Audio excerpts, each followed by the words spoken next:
오늘 이 시는 다윗이 지은 시입니다. 오늘 표제에서 나와 있던 것처럼 다윗이 사울을 피하여 굴에 있던 때에 이렇게 되어 있습니다.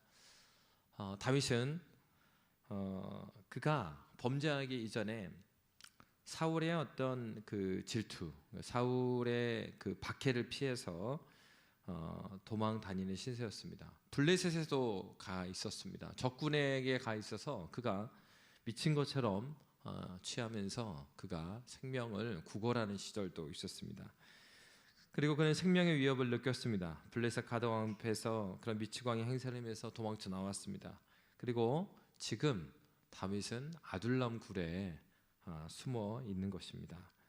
그러니까 이 시는 그 배경이 무엇입니까? 다윗이 가장 고통 가운데 썼던 시였습니다. 위기 속에서 부르짖는 탄원시예요. 근데 이제 이 시는 시편 57편은 특이한 것이 이렇게 처음에 보면은 이렇게 해주십시오. 중간에도 어떤 내용이 나옵니까? 하나님, 나의 대적들을 이렇게 하나님 심판해 주십시오. 그렇게 하면서 절망 가운데 시작하는 시입니다. 그러나 이 시편 57편은 절망으로 끝나지 않고 하나님을 찬양하면서 끝나고 있습니다. 그러면 어떻게 다윗은 이렇게 절망 가운데 있을 때 아무도 자기를 변호해 주지 않고 그가 가장 인생의 위기 가운데 있을 때 어떻게 하나님을 다시 찬송할 수 있었는가 하는 것입니다. 오늘 본문에서 핵심적으로 보고자 하는 것은 7절입니다. 우리 7절 말씀 우리 함께 읽도록 하겠습니다. 시작.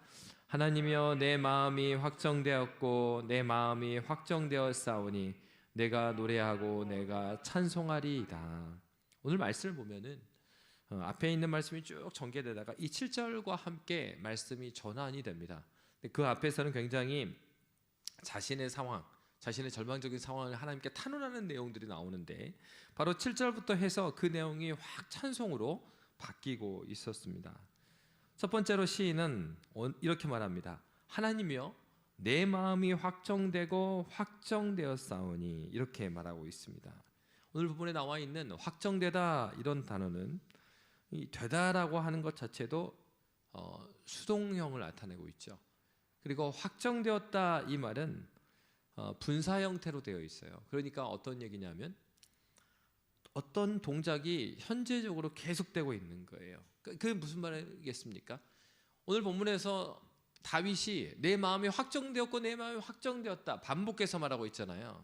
그것은 정말로 흔들림이 없기 때문에 하는 말이 아니죠. 바로 우리가 이미 읽었지만 그 앞에 있는 말씀들에서 어떤 내용이 나왔습니까? 그 마음이 갈 데가 없는 겁니다. 그러니까 확정되기 전에 마음은 어떤 마음이 있겠어요? 갈 때와 같이 흔들리는 마음입니다. 굉장히 흔들리고 불안했던 마음이에요. 다윗의 자신의 마음을 그렇게 표현했던 거죠. 자신의 마음이 이 확정됨이 없이 흔들리고 있었던 그때에 그러면 어떻게 이렇게 확정되었냐 하는 겁니다. 확정되다라는 말은 히브리어로 세워지다, 견고하다, 또 바르게 정돈되다 그런 뜻입니다. 다윗의 기도는 어떤 기도였습니까? 바르게 정돈되는 기도를 하나님께 드리고 있습니다. 그러면 그 얘기는 반대로 하면 확정되었다가 바르게 정돈됐다는 뜻이니까 그 전에 어떤 말이에요? 정리가 안 된 마음이었다는 것입니다. 그러니까 그 마음이 계속 흔들리는 마음인데 이것은 신약에서 보면 야고보서 1장 6절에서 8절에 보면 이런 말씀이 있습니다. 오직 믿음으로 구하고 조금도 의심하지 말라. 의심하는 자는 마치 바람에 밀려 요동하는 바닷물결 같으니 이런 사람은 무엇이든지 주께 얻기를 생각하지 말라. 두 마음을 품어 모든 일에 정함이 없는 자로다. 바로 확정되지 않은 마음이 어떤 마음입니까? 두 마음을 품은 마음이다 라고 말하고 있어요. 오늘 본문에서 확정되었다, 그러니까 확정되지 않은 마음은 어떤 것입니까? 성경에 보면 구약에서는 이러한 두 마음, 확정되지 않는 마음을 크게 네 가지로 사용해서 그런 용례가 있습니다. 첫 번째로는 이 마음이 확정되지 않았다, 두 마음을 품었다라는 단어를 쓸 때 역대상 12장에 보면 그런 말씀이 있거든요. 전쟁을 하러 가요. 근데 전쟁을 하러 가는데 싸우러 나가지만은 거기서 이길 마음으로 갖고 가는 게 아니라 물러서려는 마음을 갖고 있을 때 이럴 때 사용했던 단어예요. 또 하나는 시편 119편에 나와 있는 단어인데 시편 119편 113절에 보면 하나님을 섬기면서 또 세상을 사랑하는 그 마음이 있을 때 사용했던 단어예요. 시편 12편에 보면 진실을 떠나서 거짓말하는 마음, 그러니까 진리와 관련돼서는 거짓이 있는데 진실되게 말하는 게 아니라 그 이유가 어떠하든지 자기를 이롭게 한 것 때문인지 자기를 변명하기 때문인지 간에 진실대로 말하지 않는 그런 마음을 말하고, 호세아서에서는 하나님과 우상을 겸하여 섬기려는 마음을 이 두 마음을 품었다, 확정되지 않은 마음이다, 이렇게 쓰고 있습니다. 아까 야고보에서 본 것처럼 신약에서는 이렇게 네 가지로 확정되지 않은 마음이 어떤 마음인가를 표현했다면 신약에서는 야고보서에서 바로 두 마음을 품어 모든 일에 정함이 없는 자다, 이렇게 표현한 것이죠. 결국은 이 확정되지 않은 마음은 어떤 마음입니까? 이거 마치 이 호수에 돌멩이를 딱 던지잖아요. 근데 잔잔한 호수에 돌멩이를 하나를 던지면 그 돌멩이 중심으로 이 동심원이 생깁니다. 근데 이 돌멩이를 슉 던지고요, 그리고 또 다른 돌멩이를 던지면 이 물의 이 파동이 같이 이렇게 물결 치면 술이 마주치는 거죠. 그러니까 이런 호수에서 비 오는 날 보면요, 수많은 동심원이 막 생기는 거예요. 물방울 떨어지는 대로 다 원이 생기죠. 무엇이 이와 같은 거예요? 마음이. 언제 마음이 흔들리고 마음이 불안하고 그렇습니까?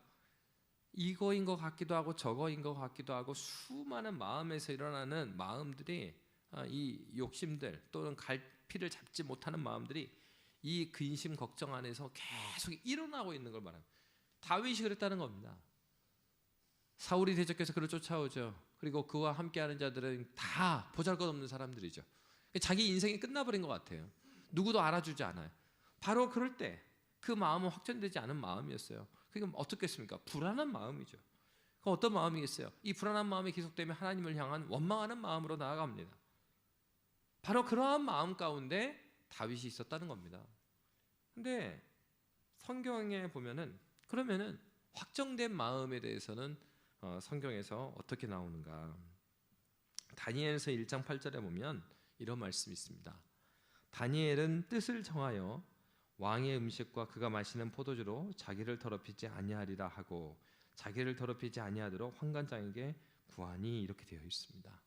이 마음은 어떤 마음이에요? 다니엘은 뜻을 정했대요.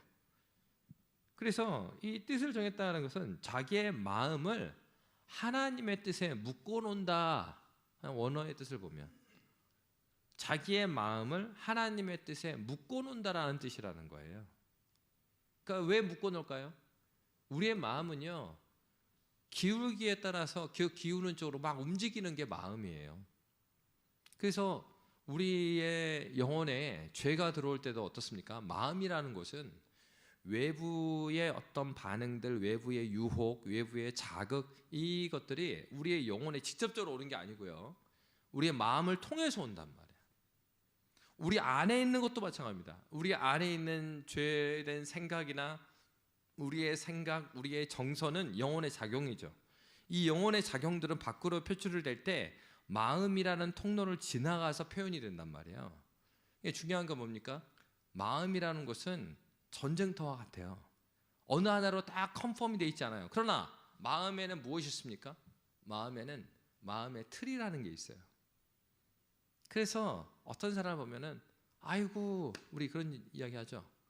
누군가가 어떤 것을 보고서 이렇게 설명을 딱 했어요. 그러니까 아이고, 홍길동이니까 그렇게 말을 했지, 이런 말이 있죠. 홍길동이니까 그렇게 말을 했지, 홍길순이는 안 그랬을 거야. 그 얘기는 뭐예요? 홍길동이가 어떤 사건을 보는 해석하는 틀이 있다 이거예요. 그리고 아이고, 홍길동이는 맨날 그렇게 생각해, 이렇게 하는 경우도 있죠. 그걸 뭘 표현하냐? 그의 생각을 말하기도 하지만 그 마음의 틀을 말하는 겁니다.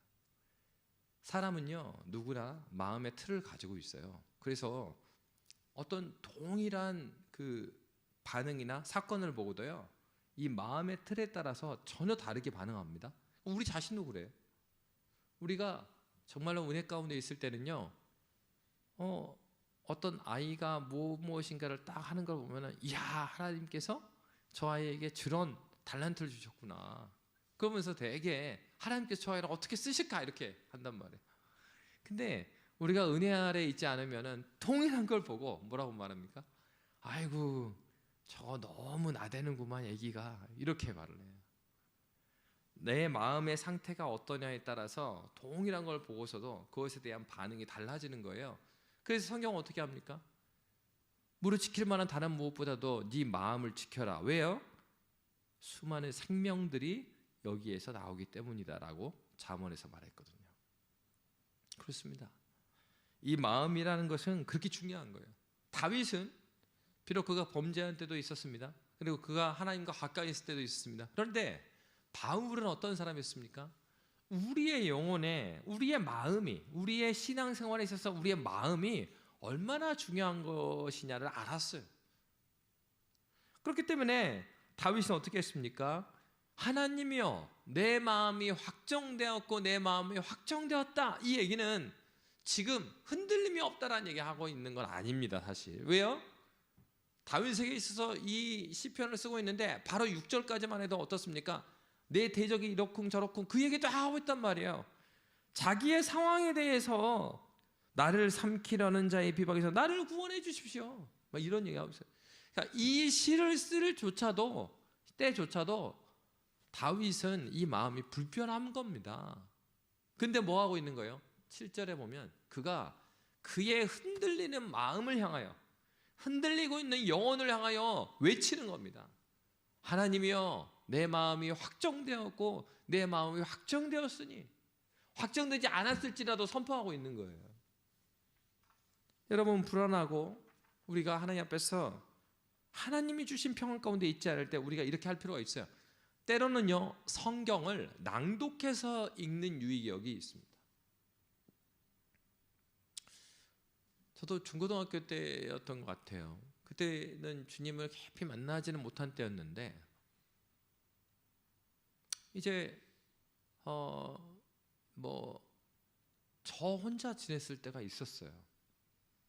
형들도 없고 저 혼자 있습니다. 저 혼자 있는데 이 고등학교를 혼자 다니는데 그 옆에다가 자취집을 구해놓고 혼자 다녀요. 근데 주말이 되니까, 토요일 주일이 되니까 너무 무서운 거예요, 혼자서 집에서. 그러니까 찬양을 틀어봤는데 그때 테이프로 이렇게 찬양을 틀 때였어요. 찬양을 틀어놨는데 희한하게 막 돌아가다가 이 테이프가 또 탁 끊기는 거예요. 이 찬양이 안 나와요, 갑자기. 너무 이제 무서운 생각이 막 들었어요. 그래가지고 그때 어떻게 했냐면 전도사님이 해줬던 말이 생각나갖고 성경을 펴고서 막 소리내서 읽었어요. 여러분, 재밌는 건 우리가 하나님 말씀을 낭독하는 유익이 또 여기 있어요. 눈으로 읽는 것과 또 낭독하면 이게 음성으로 나갔던 게 다시 또 들리잖아요. 그러면서 어느 순간에 말씀을 막 읽기 시작하는데 말씀이 주는 담대함이 있는 거예요. 그건 무슨 설교를 들은 거 아니고 그냥 하나님 말씀을 쭉 읽어나가고 그걸 낭독하면서 큰 소리로 읽는데 하나님께서 거기에서 주는 힘이 있었습니다. 여러분, 때로는요, 우리가 불안합니까? 그리고 우리의 마음이 이렇게 두 마음으로 나뉘어서 어찌할 바를 모르겠습니까? 그럴 때는요, 찬양을 틀어놓고 들어도 좋아요. 찬양 중에서도 이렇게 시편 말씀으로 되어 있는 그런 찬양들이 많이 있죠. 그런 말씀들을 틀어놓고 곡 조이는 기도니까 어떻게 합니까? 그 찬양을 듣기만 해도 그 말씀이 내 영혼에 계속해서 말해주는 거예요. 성경을 낭독하는 것도 굉장히 힘이 있습니다. 이런 말씀, 하나님이여, 내 마음이 확정되었고 내 마음이 이건 무엇입니까? 마음의 싸움이 있는 겁니다. 내 안에 확정되지 못한 마음과 지금 싸우고 있는 거예요. 그 다윗이 내 영혼아, 너는 어찌하여 하나님을 바라지 않느냐, 이런 시편도 있잖아요. 그래서 흔들리는 내 마음에 명령하는 거예요.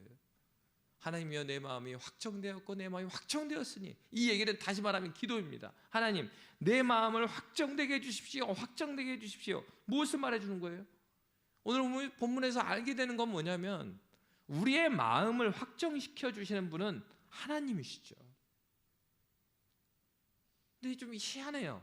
하나님이여 내 마음이 확정되었고 내 마음이 확정되었사오니, 한편으로는 이게 내 마음이 확정되었다고 했으니까 주체가 나죠. 그리고 하나님 앞에서 제 마음은 확정되었습니다라고 선포하는 거예요. 우리의 마음을 확정시켜 주시는 분은 누구십니까? 성경에 보면 두 가지 다 말하고 있어요. 하나는요, 시편 51편 10절에 보면 하나님이여 내 속에 정한 마음을 창조하시고 내 안에 정직한 영을 새롭게 하소서. 하나는 우리의 마음은 하나님께 매여 있습니다. 그래서 한 부분은 하나님께서 우리의 마음을, 새로운 마음을 창조하시는 분이 우리 하나님이세요. 다른 한편으로는요, 아까 말씀드린 것처럼 잠언 4장 23절에 보면 모두를 지킬 만한 것 중에 더욱 네 마음을 지켜라. 생명의 근원이 이에서 남이니라. 여러분, 우리가 우리의 마음을 지키지 못한다면 성경의 저자가 이렇게 쓴 것은 거짓말이죠. 무슨 말입니까? 하나님께서 우리의 마음을 지켜주십니다. 근데 이 하나님께서 우리의 마음을 지켜주신다는 것은 이런 걸 말하지 않아요. 아, 그래, 하나님께서 다 해주신다니까 그러면 어디 두고 보자. 하나님이 해주실 거니까. 아이, 뭘 해? 뭐 기도하기는 뭘 기도해. 그냥 있어봐. 하나님께서 하시니까. 이걸 말하지 않아요. 이런 거는 믿음이 아니죠. 자기의 신자로서의 의무를 다하지 않는 거예요. 그건 나쁜 거예요. 이거하고 달라요. 내가 막 무엇인가를 해서 구원을 얻어보려고 하고 내가 무엇인가를 해서 의를 얻어보려고 하는 거하고는 다른 거예요. 양태로는 비슷해 보여요. 열심히 기도하고 40일 기도해 똑같이 해도 어떤 사람은 40일 기도했기 때문에 하나님 이거 왜 안 들어줍니까? 이런 태도는 하나님께서 받으신 태도가 아니지만 반대의 태도. 40일 동안 똑같이 기도해요. 기도하는데 하나님께서 나의 마음을 붙들어 주시옵소서 그러면서 무릎 꿇고 40일 기도하는 것은 전혀 다른 내용. 하나님께서 은혜를 주시고 우리의 마음을 변화시키십니다. 근데 하나님은 어떻게 하시길 원하십니까? 마음도 없는 사람을 막 강제적으로 머리카락을 끄집어 당겨서 하는 그런 하나님 아니세요. 우리 하나님이 인격적인 하나님이십니다.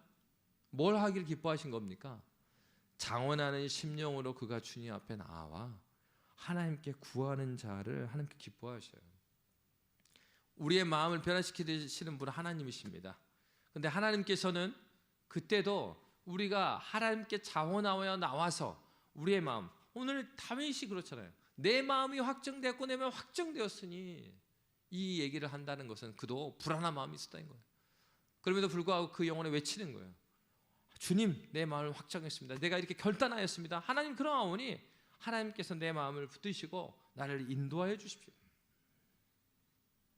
우리의 마음을 확정하는 주체는 누구입니까? 큰 틀에서 우리 하나님께서 우리를 붙들고 계시고, 그리고 우리 하나님께서 그 일을 해나가실 때 우리에게 선한 마음을 창조하셔서 우리가 자원함으로 함께 주님께 나아가도록 인도해 주시는 것입니다. 그래서 여러분, 신앙이 깊어진다라는 것은요, 다른 게 아닙니다. 신앙이 깊어진다는 것은 자신이 자신의 마음에 대해서 잘 아는 거예요. 그래서 절제할 줄 알고, 그래서요, 지피지기면 백전백승이다 그러잖아요. 자기 자신을 먼저 잘 아는 거예요. 내가 어떠한 유혹에 약하고 어떠한 시간에 굉장히 위태로운지를 아는 거예요. 자신이 누구인지를 아는 것은 내 마음이 어떤 상태인지를 아는 것이고, 내 마음의 틀이 어떻게 잡혀 있는지를 아는 거예요. 경건의 틀이 왜 중요합니까? 매일 말씀 보고 기도하는 것이 왜 중요해요? 매일매일의 경건의 그 시간이 우리의 마음의 틀을 잡아주기 때문에 그래요.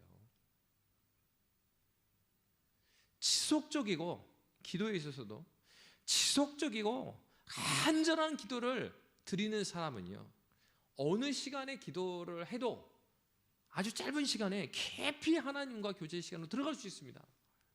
그러나 이것이 훈련되어 있지 않은 사람은 하나님께 나아가는데 오랜 시간을, 왜? 마음의 틀이 그렇게 준비되어 있지 않기 때문에. 이건 마음의 틀은 뭐하고 굉장히 비슷하냐면 운동선수들하고 비슷해요. 평상시에 운동을 하나도 안 하다가 갑자기 테니스 대회 있다 그러니까 나와갖고 테니스 대회 쭉 나가면 어떻게 해? 다리 쥐나는 거예요. 그러면 근육 끊어지고 그러는 거예요. 근데 평상시에 계속해서 운동을 했던 사람은 그렇게 하루 종일 테니스 대회 때 테니스를 여러 개를 쳐도요, 몸이 그래도 조금 힘들 수는 있어도 그렇게 막 탈이 나진 않아요. 그렇죠? 하나님 앞에서 우리가 이 마음에 있어서 하나님 앞에서 견고하게 하나님과의 친밀한 시간을 갖고 하나님께 기도의 시간을 지켜나가면서 이 마음을 힘쓴 사람은 그렇게 그 마음의 틀이 견고해져 있는 것이죠. 신명기 4장 9절은 이렇게 말합니다. 오직 너는 스스로 삼가며 내 마음을 지켜 힘쓰라. 지키라. 힘써 지키라. 내 마음을 힘써 지키라. 그리하여 내가 눈으로 본 그 일을 잊어버리지 말라. 네가 생존하는 날 동안에 그 일들이 내 마음에서 떠나지 않도록 조심하라. 너는 그 일들을 내 아들들과 내 자손들에게 손자들에게 알게 하라. 로마서 12장 2절은 너희는 이 세대를 본받지 말고 오직 마음을 새롭게 함으로 변화를 받아 하나님의 선하시고 기뻐하시고 온전하신 뜻이 무엇인지 분별하도록 하라라고 말하고 있습니다. 하나님께서 새롭게 하시는 그 사람은요, 누굽니까? 모두 이 사람들은요, 자신이 새롭게 하기를 원하는 사람이에요. 동일한 겁니다. 자신이 새롭게 되기를 원하는 사람은요, 하나님께서 그렇게 원하는, 왜 이렇게 새롭게 마음이 확정되고 새롭게 되기를 원하는 거, 이게 누구의 뜻이죠? 하나님의 뜻이거든요. 하나님의 뜻에 부합하기를 원하는 사람은 하나님께서 그렇게 만들어 주세요. 그런데 그렇지 않고 자기의 뜻을 굽히지 않고 자기의 뜻이 이루어지기를 원하는 사람, 하나님께서 개입하지 않으시죠. 그러니까 우리의 마음을 새롭게 하시는 분 하나님이시죠. 그리고 그 새롭게 함을 받은 사람은 어떤 사람이겠어요? 자원하여 새롭게 되길 원하는 사람인 겁니다. 이게 상충되지 않아요. 결국 신명기 4장 29절에 보면 그러나 네가 거기서 내 하나님 여호와를 찾게 되리니 만일 마음을 다하고 뜻을 다하여 그를 찾으면 만나리라. 그래서 이 말씀하신 거예요. 신명기 말씀에 하나님께서 모세를 통하여서 율법을 다시 해석해 주잖아요. 출애굽 2세대한테. 그들한테 뭘 요구한 거예요? 마음을 다하고 뜻을 다해라. 그렇게 하면 어쩐다고요? 그를 찾으면 만나리라. 마음을 다하고 뜻을 다하는 사람. 그러니까 여러분 그걸 생각하셔야 됩니다. 역사적으로나 성경에서나 은혜 가운데 은혜를 깊이 경험한 사람 있죠? 신앙적으로 담고 싶은 사람. 그 중에 어떤 사람도 이런 사람은 없어요. 하나님께서 은혜 주시고자 하는데 은혜를 벗어났다가 있었는데 은혜 받 그런 사람 없거든요. 우리의 경험을 봐도요, 내가 마음에 간절하게 하나님께 나아가고 하나님의 은혜를 간절히 구했을 때 하나님께서 은혜를 주셨지, 그렇지 않는 사람에게 은혜 주신 적 없어요. 결코 우리의 삶은 변하지 않습니다. 그건 너무나 분명한 거예요. 시편 57편 1절은 이렇게 말합니다. 하나님이여 내게 은혜를 베푸소서. 내게 은혜를 베푸소서. 내 영혼이 주께로 피하되 주의 날개 그늘 아래서 이 재앙들이 지나기까지 피하리이다. 다윗의 현실은 재앙들이었다라고 그가 말하고 있습니다. 그런데 다윗은 어떻게 했습니까? 자신의 마음을 재앙들에 꽂아주지 않았어요. 자신의 마음을 진리에다 묶어둔다 그랬잖아요. 아까 확정됐다 얘기는. 하나님께서 주신 말씀에다가 마음을 묶어놓은 것입니다. 그러니까 시편 57편의 1절에서 말했던 재앙들이 57편 7절에 되니까 하나님이여 내 마음이 확정되었고 내 마음이 확정되었사오니 내가 노래하고 내가 찬송하리이다. 언제 찬송할 수 있는 것입니까? 우리의 마음을 나의 환경이나 나의 형편, 나이가 생각하는 재앙들에다가 내 마음을 거기다 묶어놓으면 어떻게 그러면 찬송이 나옵니까? 불평불만 원망만 하지. 왜 감사하지 못하고 왜 찬양하지 못하는 거예요? 내 마음을 확정시켜야 돼요. 누가요? 하나님께서 해주시는데 내가 하는 겁니다.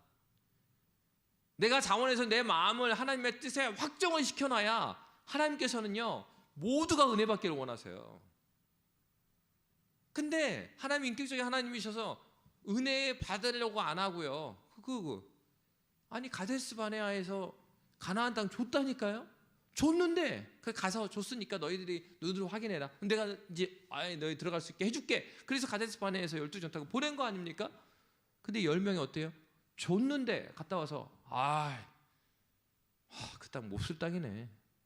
그럼 여러분 밥을 차려줬어요. 시장을 봐갖고 정성스럽게 요리를 했고 딱 줬어. 애기 하루에 맛이 없어 안 먹어. 진리가 뭐예요? 아이들이 안 자라는 이유는 안 먹어서 그래요. 뻔해요. 잠자는 거, 먹는 거, 싸는 거. 이거 잘하면 쭉 커요. 작은 애들 보세요. 밥 먹을 때 교회에서도 보면 작은 애들 안 먹어요. 먹어야 크지. 그렇죠? 우리의 육체가 그런 것처럼 우리의 영혼도 마찬가지입니다. 이 재앙들에다가 내 마음을 거기다 묶어두면 어떻게 거기서 감사가 나와요? 어떻게 찬양이 나와요? 어떻게 내 영혼이 자랄 수 있습니까? 불가능한 일이죠. 시인은 1절에서 재앙들로 시작했어요. 근데 재앙들에다가 자기 마음을 거기다가 둔 게 아니고 내 마음이 확정되고 누구한테 확정됐어요? 하나님 아버지 앞에 확정해 놓은 거예요. 그 얘기는 하나님께서 옮겨줬다. 하나님 옮겨주시죠. 근데 뭐가 들어가 있어요? 자기 자신의 결단이 있어요. 나 이제 이렇게 안 살겠습니다. 나 정말 하나님의 뜻에다가 내 마음을 닫아놓고. 때로는요 우리가 그렇게 기도해야 됩니다. 기도할 때 하나님께 기도하는 건데 때로는요 내 영혼에 대해놓고 선포해야 돼요. 내 영혼아 어찌하여 낭망하여 있는 거 너는 주 여호와 하나님을 바랄지어다. 시인이 노래했어요. 우리의 영혼을 향해서 선포하는 것입니다. 그 순간에 하나님께 마음을 고정했던 거예요. 우리의 마음을 진리에다가 챙챙 묶어놓은 거예요. 그렇게 하자. 57편 7절에 내 마음을 확정하니까 뒤에 바로 뭐가 나와요? 내 마음이 확정되어서 내 마음이 노래하고 내가 찬송하리이다. 그러면서 8절에 뭐라고 말하고 있어요? 찬송이 나오면서 그 다음부터는 하나님을 찬양할 수 있게 되는 거예요. 기도할 때 여러분 절망 가운데서 기도가 시작할 수 있습니다. 그러나 기도는 절망에서 끝나는 게 아니죠. 기도 가운데 하나님께서 소망을 바라보게 해요. 무슨 소망입니까? 여기서 나온 것처럼 하나님 말씀을 기억하게 하신 거예요. 나를 보내신 하나님. 여러분 그리스도인들에게는 부인할 수 없는 것이 무엇입니까? 나를 생애적으로 불러주셨던 하나님 말씀이 있어요. 우리는 그 말씀으로 돌아가야 합니다. 그 말씀으로 돌아갈 때 상황이 바뀌지 않았어요. 형편이 바뀌지 않았어요. 그럼에도 불구하고 그가 뭐 할 수 있어요? 8절에 보니까 내 영광아 깰지어다. 어떤 사람입니까? 과거에 하나님의 영광을 경험했던 사람이에요. 그 영혼에게 대해서 그가 외치는 것입니다. 여러분 신자는요 가만히 그렇게 앉아있는 사람이 아니에요. 왜? 그도 영광을 경험했던 사람입니다. 내 영광아 깰지어다. 비파야 수구마 깰지어다. 내가 새벽을 깨우리로다. 어떤 상황인 것이었어요? 근심과 걱정 때문에 밤새 잠을 못 자는 사람이야 지금. 그러니까 새벽 얘기하는 거 아닙니까? 그런데 그렇게 잠 못 자고 있는 자기를 보니까 이게 아니구나. 내가 지금 속고 있구나. 하나님께서 나에게 주셨던 하나님의 풍성한 영광을 경험했었는데 이 밤에 저렇게 악기 연주자가 없으니까 비파와 수금이 그냥 가만히 있을 거 아니에요. 이렇게 기타가. 근데 그에게 무엇이 보여요? 하나님께서 은혜를 주셨을 때에 찬란하게 하나님을 경배했던 그때의 모습들을 바라보는 거예요. 그 소망으로 선포하는 겁니다. 비파야 수금아 깰지어다. 내가 새벽을 깨우리로다. 그러면서 찬양하게 돼요. 하나님께서 회복하신 마음은요 우리의 시각이 우리의 절망 가운데 머물러 있는 것이 아니라 하나님께서 행하실 일들을 바라보게 됩니다. 그러니까 지금이 현실적으로는 바뀐 게 없어요. 그리고 현실적으로는 그냥 아둘랑굴에 자기같이 망한 사람들 모여 있단 말이에요. 이게 무슨 여기에서 무슨 소망을 볼 수 있겠어요? 인생의 실패자들이 모여 있는 거예요. 아둘랑굴에. 그러니까 주변에 다 실패자들이에요. 뭐 자랑할 것도 없고 누가 나서줄 것 서로를 도와줄 수도 없어요. 그런데 그들을 통해서 나중에 어떤 일을 해요? 하나님께서 이들을 통해서 다윗 왕국을 다시 건설하시잖아요. 그때는 보이지 않아요. 언제요? 절망의 내 생각과 마음을 거기다 두면 안 보여요 그게. 그러나 상황은 바뀌지 않았어요. 그러나 하나님 앞에서 하나님께 주신 말씀을 기억하면서 그 상황을 보니까 하나님을 찬양하게 되는 거예요. 다윗도 몰라요. 지금 어떻게 하나님께서 이 일을 일으켜 세우시고 이 절망을 어떻게 해결하실지 다윗도 몰라요. 그렇지만 그가 아는 건 무엇입니까? 우리 여호와 하나님은 주여 내가 만민 중에서 주께 감사하며 문 나라 중에서 주를 찬송합니다. 무릇 주의 인자는 커서 하늘에 미치고. 지금 자기는 어떤 상황인데요? 이렇게 하나님의 영광을 찬양할 상황입니까? 아니요. 숨어갖고 저 동굴에 사는 형편이잖아요. 뭘 찬양합니까? 근데 여기서 하나님을 보고 하나님의 약속을 바라보니 주의 인자는 커서 하늘에 미치고 주의 진리는 궁창에 이르나이다. 내 상황은 이렇지만 우리 하나님은 그렇게 내 상황에 갇혀있는 분이 아니십니다. 하나님이여 주는 하늘 위에 높이 들리시며 주의 영광이 온 세계에 높아지기를 원합니다. 믿음의 사람은 절망 가운데서도 하나님의 눈으로 소망 없는 곳에 하나님께서 세우신 말씀 때문에 보이는 소망이 있는 거죠. 새로운 눈을 허락하여 주시는 것입니다. 역사 가운데 특별하게 하나님께 쓰임받은 사람들의 특징이 무엇입니까? 바로 그리스도 예수의 말씀을 통하여, 하나님 아버지의 언약의 말씀을 통하여 이 세상을 바라볼 줄 아는 그 눈이 있었던 사람이에요. 하나님을 통하여서 세상을 봤어요. 다시 봤어요. 절망으로 보였어요. 그러나 다시 그리스도 예수의 눈을 통하여서 바라보니 그곳 가운데 일하시는 하나님의 역사를 바라보게 되었습니다. 여전히 다윗은 광야의 도망자였습니다. 그러나 그 마음은 더 이상 절망에 눌려있지 않았어요. 그의 마음은 하나님께 주신 평화가 그에게 다가왔습니다. 절망에 있을 때 아침이 오길 바라지 않은 그런 다윗이죠. 그럼 그가 새벽을 깨우리로다라고 찬양하고 있어요. 여러분 그런 경험 있으십니까? 잠을 자려고 해도 잠을 들 수 없었던, 겨우겨우 막 잠이 드는 거예요. 그러면요 아침에 일어나면요 막 이렇게 누워 있는, 일어나기는 싫죠. 또 절망적이고 지겨운 또 하루가 시작되는 게 싫어요. 그러면 아침에 이렇게 하면은 겨우겨우 눈이 떠지잖아요. 그러면 너무 피곤하고 그런 하루가 시작되는 거예요. 다윗이 그랬다고요. 근데 하나님 만나니까 새벽에 가까울수록 그런 절망 가운데 있으면 새벽에 가까울수록 이 하루가 다시 시작된다는 게 너무나 고통스러운 거예요. 근데 그 고통스러운 새벽에 이제는 하나님을 찬양하는 새벽이 되어 있어요. 절망이 있을 때 사람들과 함께하길 원치 않아요. 그런데 시인이 뭐라고 말합니까? 내가 만민 중에서, 문 나라 중에서 주를 찬송하겠습니다. 이건 절망 중에 있는 사람의 노래가 아니에요. 주여 내가 만민 중에서. 여러분 절망 중에 있을 때 누구 만나고 싶어요? 근데 만민 중에서 주께 감사한대요. 문 나라 중에서 주를 찬송한답니다. 그는 회복되었습니다. 하나님의 은혜로 새롭게 되었습니다. 인생이라는 바다에 우리가 나아가게 되면 때로는 수많은 폭풍을 만나죠. 그리고 배가 파산될 때도 있습니다. 히브리서 기자는 6장 19절에서 이렇게 말했습니다. 우리가 이 소망을 가지고 있는 것은 영혼의 닷 같아서 튼튼하고 견고하여 휘장 안에 들어가나니. 그러니까 인생을 뭐로 비유한 거예요? 배, 항해하고 비유한 거죠. 영혼의 닷 같대요. 이 소망이, 하나님을 향한 소망이 없으면 무엇입니까? 파선해서 오고할 데 없는 바다에 표류하는 그런 인생으로 느껴질 때가 있습니다. 그러나 이 소망, 그리스도 예수가 소망이시고 하나님의 말씀이 우리의 소망이 되시니 우리가 어디 있든지 주님 안에서 우리는 안전합니다. 주 안에서 우리는 평안합니다. 우리에게 소망이 있습니다. 절망이 변하여 기쁨이 되고 기쁨이 변화해서 소망을 바라보는 노래가 되고 있습니다. 우리의 마음은 어디에 있습니까? 우리는 무엇을 바라보고 있습니까?